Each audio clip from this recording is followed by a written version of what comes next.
They say when you chase a goat to the wall, it will eventually turn around and bite you.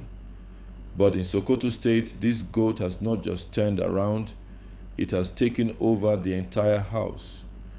This is no longer a warning story.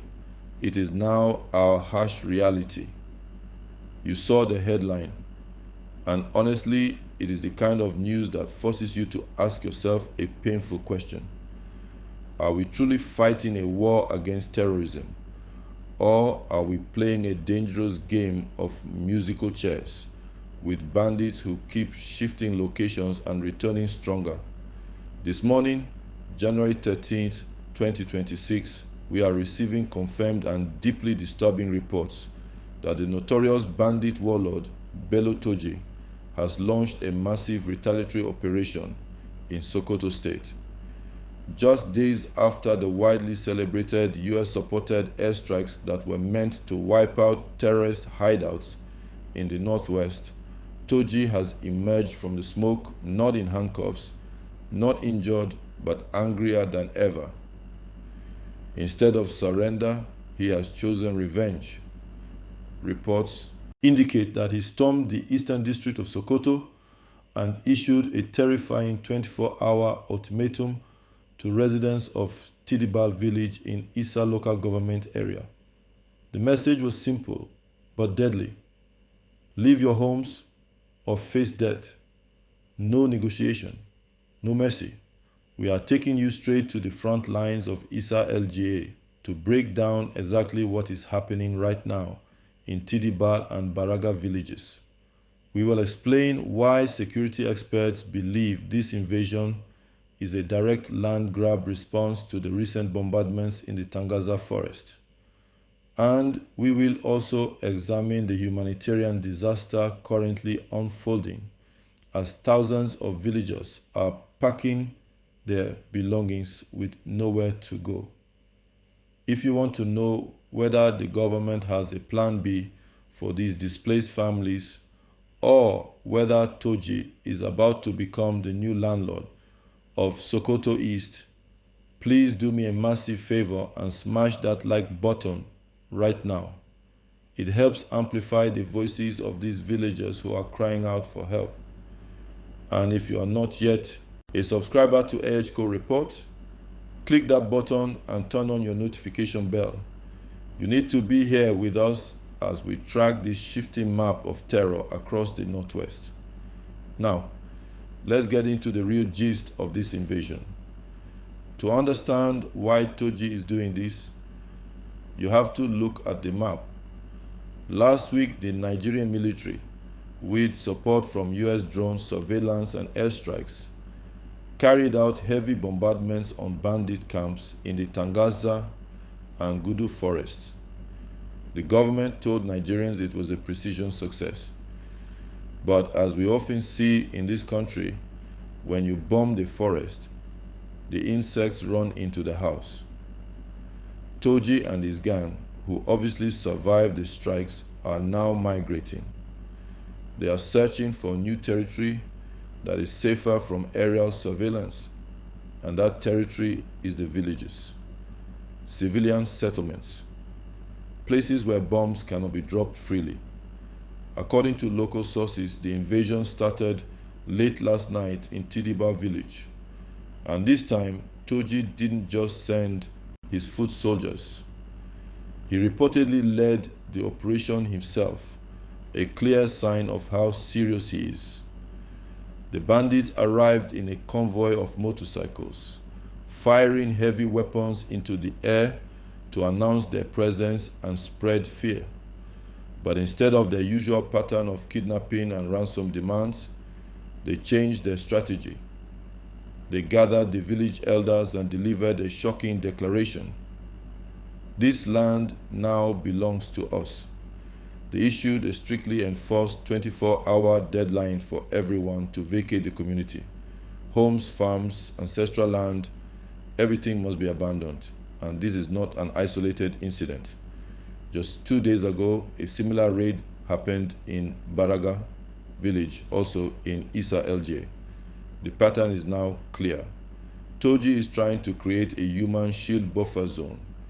By occupying villages, he can live inside civilian homes, making it nearly impossible for the Nigerian Air Force or US drones to strike him without killing innocent women and children. It is a wicked strategy. It is evil, but from a tactical point of view, it is calculated. The situation in Isa LGA right now is pure chaos. Imagine being told you have less than 1 day to leave the house your grandfather built with his bare hands. Women are tying babies to their backs. Men are struggling to herd the few cattle they have left. Children are crying, confused, asking questions nobody can answer. The roads leading to the local government headquarters are now clogged with refugees. We are talking about thousands of people suddenly becoming homeless overnight. And the worst part, there is no visible counterforce on the ground yet. The villagers are asking the same question you are probably asking at home. Where are the soldiers? If intelligence knew Turji would retaliate, why was there no ground protection for these vulnerable communities? It seems all the focus was placed on the air war, while the ground was left wide open. This development also punches a hole straight through the victory narrative we heard last week.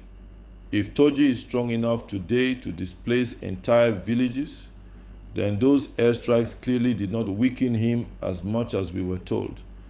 In fact, he looks bolder than ever. He is openly challenging the sovereignty of the Nigerian state. He is declaring his own laws and forcefully evicting Nigerian citizens from their ancestral land. I want to pause here and ask you a strategic question. We are seeing a dangerous shift from kidnapping for ransom to territorial occupation.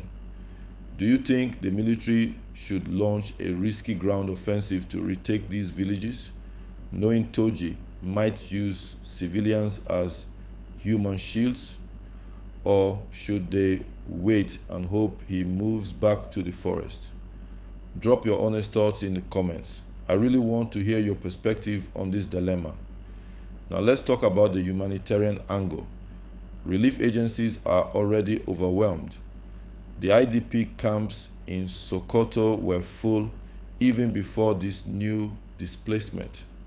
Now, with people from Tidibal and Baraga pouring in, we are staring at a looming crisis of food, shelter, and medical care. And remember, this is January. The Harmattan wind is still blowing, nights are cold. Sleeping in the open is not just uncomfortable, it is dangerous.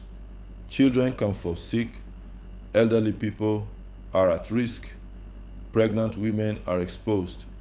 As we continue to monitor this situation, the ball is now in the court of the defense headquarters.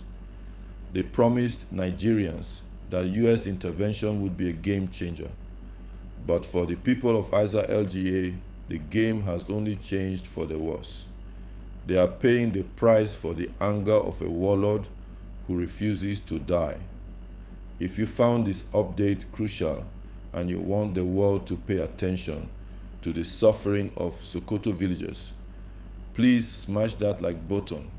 Let's push this video to 5,000 likes so mainstream media will be forced to cover this displacement. And if you are not yet a subscriber to Ehco Report, please subscribe now. We will be tracking this 24-hour deadline closely and bringing you real-time updates on where these villagers end up. Stay safe, stay vigilant, and remember, a victory in the air means nothing if we lose the